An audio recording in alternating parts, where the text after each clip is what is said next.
Continues. This is WGAL News 8 at 10. Good evening, I'm Danielle Woods. Right now, police in Lancaster County are searching for a hit-and-run driver after a young boy was killed and several others were injured. The partial government shutdown is now the longest one in history as it stretches into its 22nd day. And we are tracking snow moving through the Susquehanna Valley. Let's get right to News 8 meteorologist Ethan Houston. Ethan. Danielle, the snow's been falling for a couple of hours now across the Susquehanna Valley, and I think our Hershey Skycam really tells the tale. You can see we've got just minor snow there on the grass, but look at the roadways. They are covered, and the light snow is going to continue to fall through the overnight hours and may pick up at times.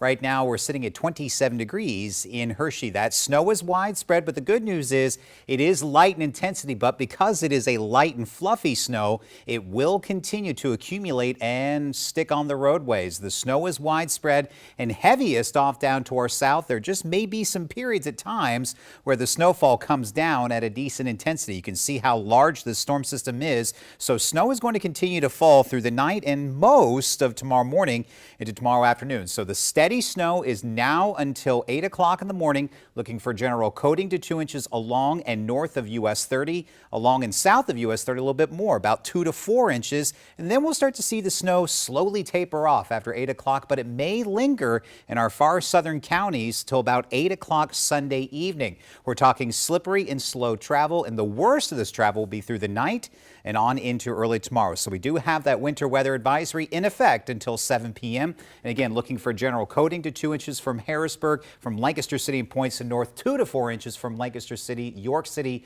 and points off down to the south. But there may be a few isolated totals that seem more than that closer towards the Mason-Dixon line. When the snow moves on out, our weather will improve for most of the week ahead. We'll have the details on that coming up in just a few minutes. All right, thank you, Ethan. Well, here is a look now at the snow coming down tonight in Mountjoy, Lancaster County, and Windsor Township, York County.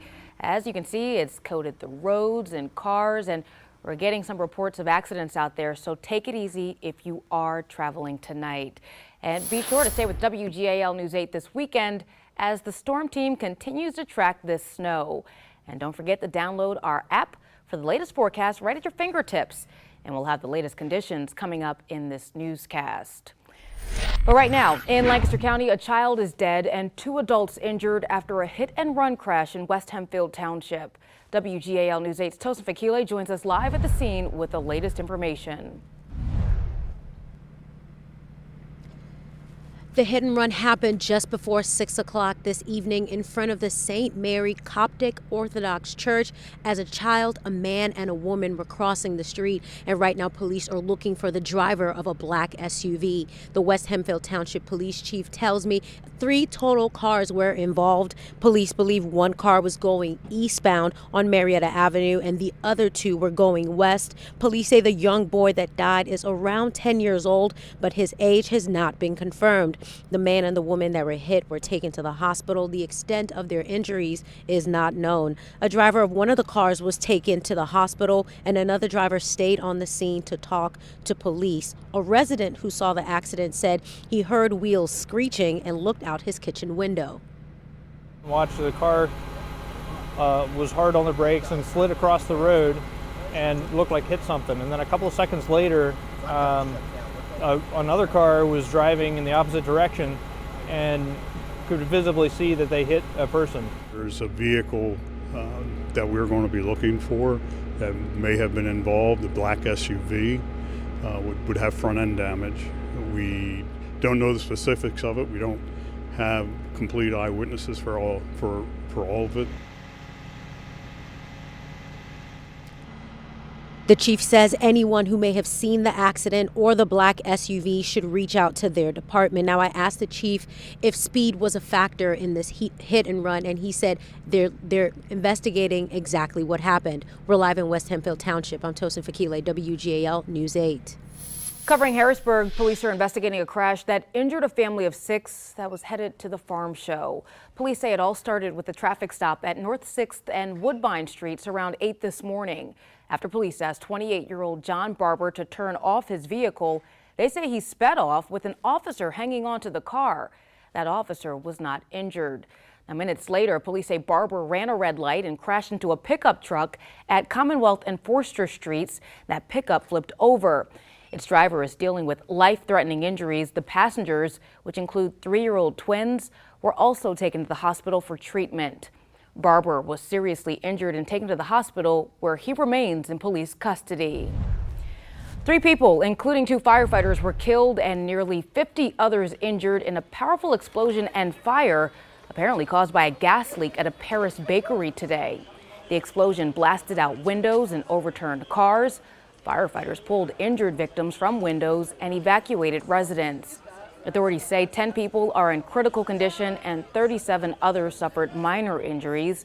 The explosion comes as the French capital remains on edge and under heavy security for yellow vest protests around the country. A Lebanon County man vacationing in Paris was about a block away from the bakery when the explosion happened.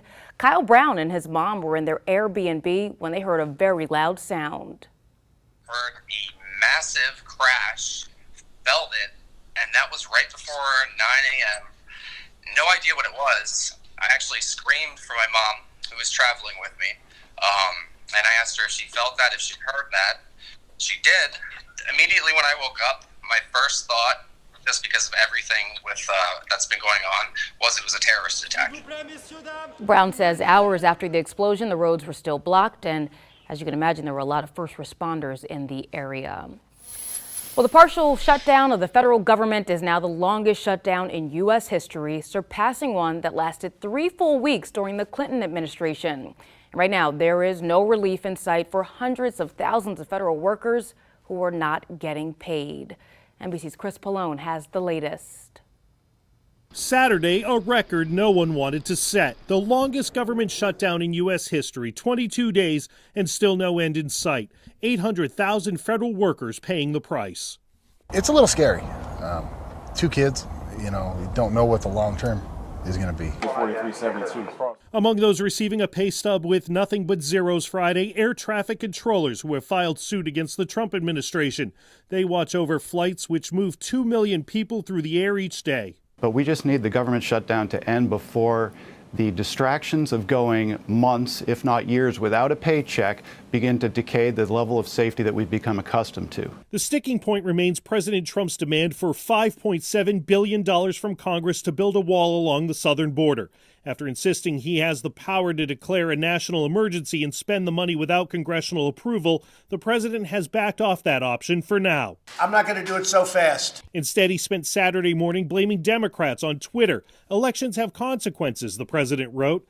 But it's the recent midterm elections delivering the biggest consequences for the White House's agenda right now.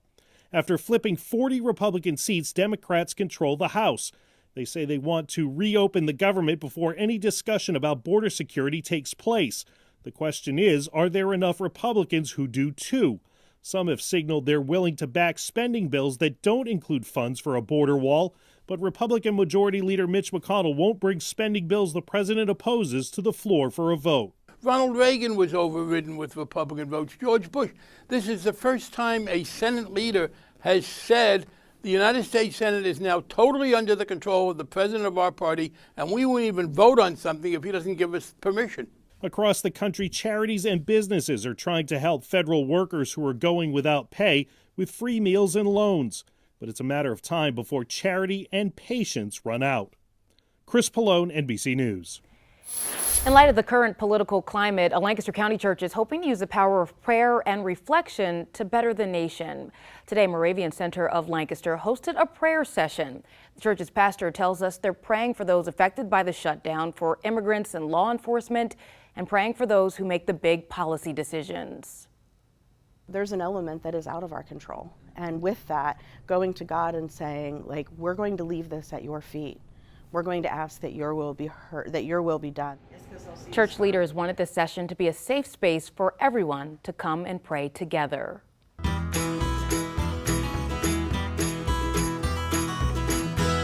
Hard to believe it, but today was the final day of the 103rd Annual Pennsylvania Farm Show. And organizers say the week-long event was a big success. We've had a wildly successful week. We have introduced probably 500,000 people to the stories of Pennsylvania agriculture. Well, here are some of this year's numbers. The Pennsylvania Dairymen's Association used more than 21,000 gallons of ice cream in its milkshakes and ice cream cones. The Pennsylvania Beekeepers Association sold more than 600 gallons of honey ice cream and more than 7,500 pounds of honey. And the Pennsylvania Cooperative Potato Growers sold 6 tons of baking potatoes, 12 tons of French fries, and 24,000 potato donuts. Well, today, the York County Hispanic Coalition hosted its Three Kings Day event. It's an opportunity to share the culture and meaning of the holiday. The day is traditionally observed in most Spanish-speaking countries where the arrival of the three wise men is celebrated. Today's event was held at William Penn High School and included a resource fair and a toy giveaway for York families. The event also raised money for scholarships for Hispanic and Latino students in York County. Organizers say this event is a great way to bring people together. Sometimes we don't have a place, especially in the winter, to get everybody together and you can talk with each other's family and meet more people. Over the years, the coalition has been able to give out toys to nearly 1,000 families through this event. Coming up on WGAL News 8 at 10, we continue to track the snow that's coming down across the Susquehanna Valley. Ethan's latest storm team forecast is just ahead. But as we head to break, here's a look at tonight's lottery numbers. Stay with us.